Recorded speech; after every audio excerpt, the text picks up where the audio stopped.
Thank you. Clearance ఎప్పుడు TDP Janasena మధ్యలో ఏముంది ఇది ఫైనల్ ఏంటనేది? అదే ఇంకా టీడీపీ 5 స్థానాలు, జనసేన 3 స్థానాలు, తెలుగుదేశం పార్టీ 10 స్థానాలు చెప్పేశాం. 8 స్థానాలు. 8 స్థానాల విషయంలో టీడీపీ 5 స్థానాల విషయంలో 1 or 2 చేంజెస్ జరిగేటువంటి పరిస్థితి ఉంది. అట్లాగే జనసేనకు సంబంధించినటువంటి దాంట్లో కూడా ఇప్పుడు ఇచ్చినటువంటి 18 సీట్స్ ఎమ్మెల్యే సీట్స్లో కూడా 1 or 2 చేంజెస్ జరిగేటువంటి అవకాశం ఉందని చెప్తున్నారు. మరి ఈ రకంగా చూసినప్పుడు కొంత ఎక్సర్సైజ్ అయితే జరుగుతూ ఉంది. ఇక ఎంపీ స్థానాలకు సంబంధించినటువంటి ఎక్సర్సైజ్ జరుగుతూ ఉంది. ఎంపీ స్థానాల విషయంలో ఇంకా 4 ఎంపీ స్థానాలు, జనసేన సంబంధించి 1 ఎంపీ స్థానం. మచిలీపట్నం ఎంపీ స్థానానికి సంబంధించినంత వరకు ఆల్మోస్ట్ బాలశౌరిది ఫైనల్ చేసే దిశగా అడుగులు వేస్తున్నారు. అట్లాగే బందర్ సీటు కేటాయించాలని, ఎంపీ సీటు కేటాయించాలని చెప్పని ఎవరైతే ల్యాన్సమ్ ఉమేష్ తను అడుగుతూ ఉన్నట్లున్నారు. వారితో పాటు గ్రీన్ కో నరసింహారావు అని చెప్పని కాంట్రాక్టరు, రోడ్స్ కాంట్రాక్టరు, ఆయన కూడా తన అభ్యర్థిత్వాన్ని పరిశీలించమని చెప్పని అడుగుతున్నారు. ఆయన ముందు వచ్చినట్లయితే ఆయనకి నరసింహరావు గారికి వచ్చిండేదేమో, బట్ ఆయన లేటుగా వచ్చినట్లున్నారు. మరి అది కూడా ఒక ఎక్సర్సైజ్ జరుగుతుంది. కానీ ప్రస్తుతానికి బాలశౌరి ఇది కన్ఫర్మ్ చేసే దిశగా అడుగులు వేస్తున్నారు అంటున్నారు. ఇది ఒకటి ఎంపీ సీట్ విషయంలో అక్కడ జరుగుతూ ఉన్నటువంటిది. ఇక తెలుగుదేశం పార్టీకి సంబంధించి ఇప్పుడు కొంచెం మార్పుల విషయంలో ఉండి స్థానాన్ని మార్చే దిశగా ఆలోచనలు జరుగుతూనే ఉంటున్నారు. ఎందుకంటే అక్కడ రామరాజు యుద్ధం చేస్తున్నాడు, తనకి టికెట్ అని చెప్పిన ఇండిపెండెంట్గా వేస్తానంటున్నాడు.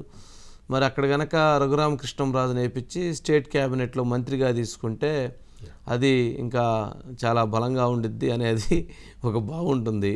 అంటే వైఎస్ఆర్ ఇప్పుడు ఆయన ఢిల్లీలో ఉంటే జగన్మోహన్ రెడ్డి గారు లేదా వైఎస్ఆర్సీపీ ఎమ్మెల్యేలు వీళ్ళందరూ కనపడరు. ఆయన ఢిల్లీలో ఉంటాడు. అదే కనుక అసెంబ్లీలో ఉంటే వాళ్ళు పక్క ఉంటారు, ఈయన పక్క ఉంటాడు. కళ్ళ ముందే ఉంటారు. ఇక నా అసెంబ్లీలో ఇక అదొక పరాకాష్ట యుద్ధానికి జరిగేటువంటి పరిస్థితి ఉంటుంది. లేదు ఎవరో పెట్టారు ఇందాక స్పీకర్ చేయాలి, ఆయన్ని స్పీకర్ కూర్చోబెడితే ఇంకా బాగుంటుందని ఇవన్నీ నడుస్తూ ఉంటాయి. బట్ ఆయన్ని స్టేట్లో ఉంచాలా, సెంటర్లో తీసుకెళ్లాలనేటువంటి విషయంలో మాత్రం చంద్రబాబు నాయుడు గారిదే తుది నిర్ణయం. మరి ఆయన అయితే కమ్యూనికేషన్ చేశాడట త్రిపుల్ విషయంలో, వాళ్ళు చేయకపోతే నేనే అకామిడేట్ చేస్తానని. కాకపోతే త్రిపుల్ విషయంలో చంద్రబాబు నాయుడు గారికి బాధ్యత ఉంది. సరే Anil sir, good evening sir. Good evening. ఏంటి ఒక కంక్లూజన్కి వచ్చిందా ఏంటి?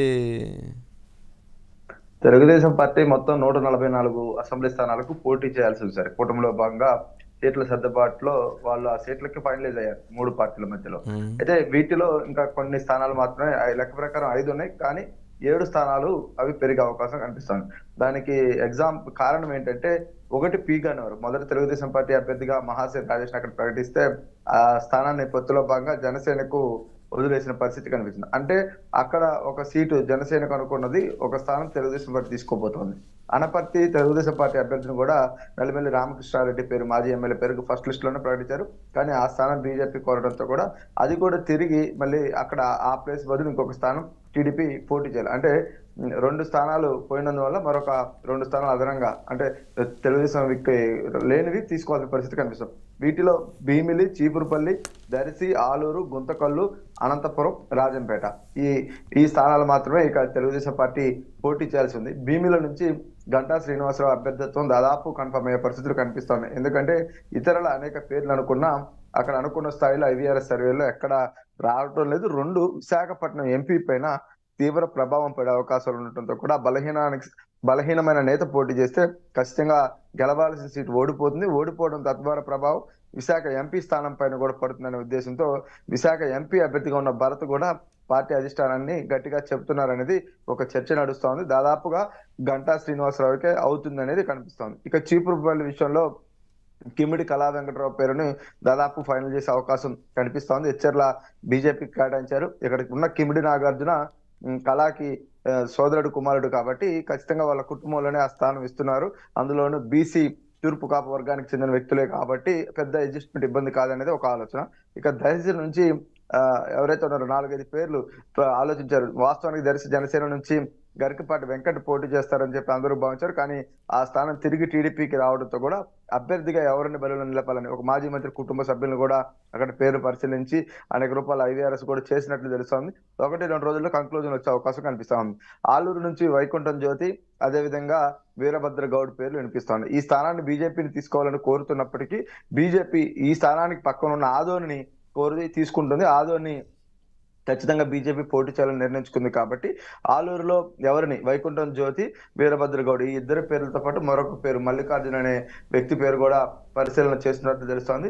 దీని మీద కూడా ఒక క్లారిటీ రావాల్సిన పరిస్థితి. ఇక గుంతకల్లుకి వచ్చేసరికి గుమ్మనూరు జయరాం వైపు, అదేవిధంగా మాజీ ఎమ్మెల్యే జితేంద్ర గౌడ్ కుటుంబ సభ్యుల మధ్య నడుస్తోంది. అయితే ఇద్దరు సీనియర్ నేతలకు కాకుండా వారి వారసులకు ఇవ్వాలనేది తాజాగా తెరపైకి వచ్చింది. గుమ్మనూరు జయరాం కుమారుడు కానీ లేకపోతే జితేంద్ర గౌడ్ ఎవరైతే ఉన్నారో ఆయన అన్న కుమారుడి పేరు కూడా ఇక్కడ పరిశీలన చేస్తా ఉన్నారు. దీనికి సంబంధించి క్లారిటీ వచ్చే అవకాశం ఉంది. ఇక అనంతపురం అర్బన్ విషయంలో 60 మంది పోటీ పడతా ఉన్నారు. ఒక దశలో అనంతపురం అర్బన్ జనసేనకు వెళ్తుందని చెప్పి అందరూ భావించారు. ఎందుకంటే TC వరుణ్ అనే ఒక నేత ఉన్నారు అక్కడ. ఆయన పవన్ కళ్యాణ్కి సన్నిహిత సంబంధాలనే ఖచ్చితంగా జనసేనకు వెళ్తుందనే చర్చ జరిగిన చివరికి అది తెలుగుదేశం పార్టీ చేతిలోకి వచ్చింది. ఇక్కడ మాజీ ఎమ్మెల్యే ప్రభాకర్ చౌదరితో పాటు ఇంకా చాలా మంది తమ ప్రయత్నాలు అయితే కొనసాగిస్తున్నారు.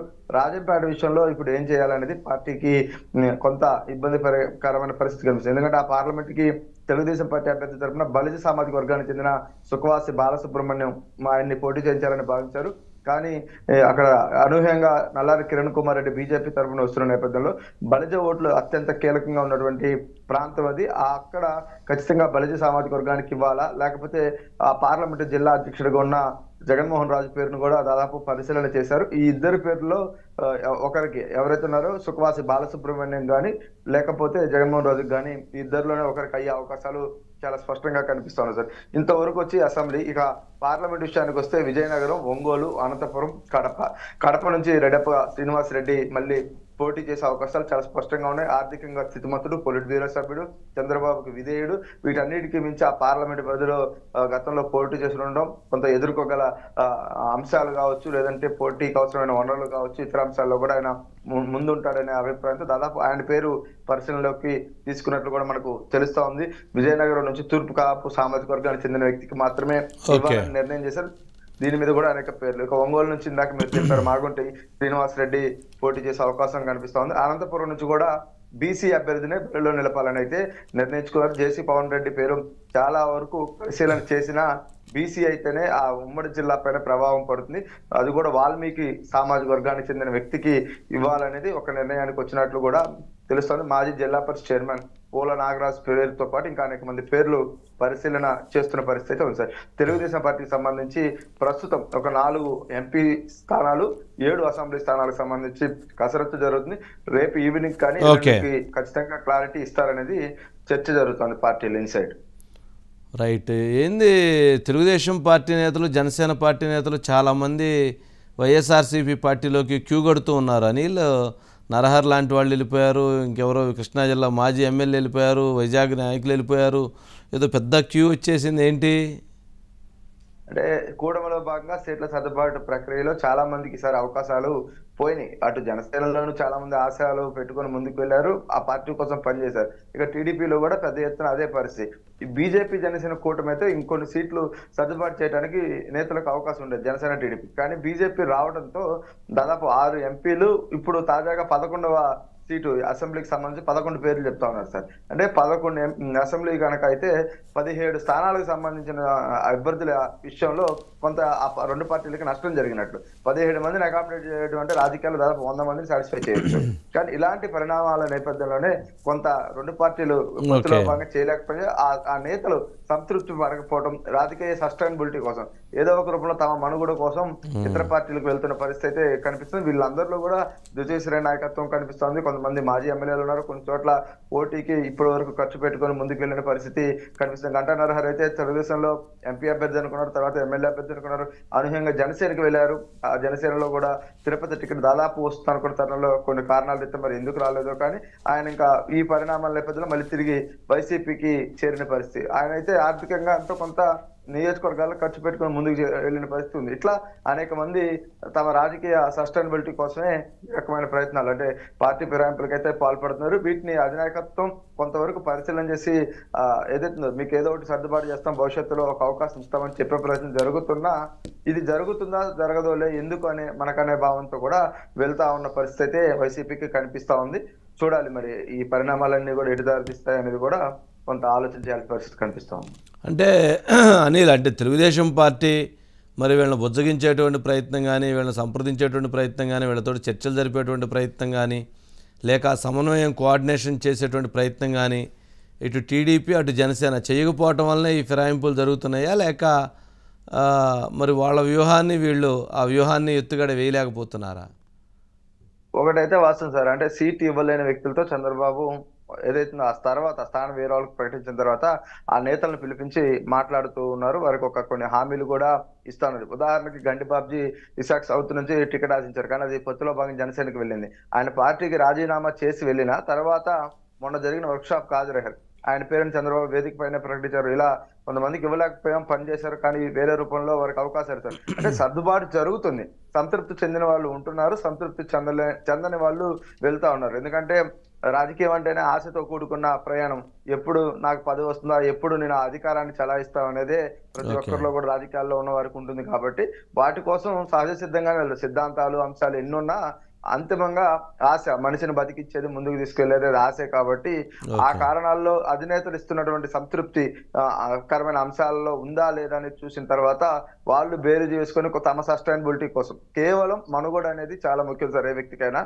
అందులో రాజకీయాల్లో ఉన్నవారు ఎక్కువ ఆశిస్తారు. కాబట్టి అందుకోసమే ఈ ఫిరాయింపులు జరుగుతూ ఉంటాయి తప్ప పెద్దగా. ఎందుకంటే వైసీపీ 175 ప్రకటించింది. ఇప్పుడు వాళ్ళు సర్దుబాటు చేసి ఈ పోయిన వాళ్ళందరికీ సీట్లు ఇచ్చే పరిస్థితి లేదు.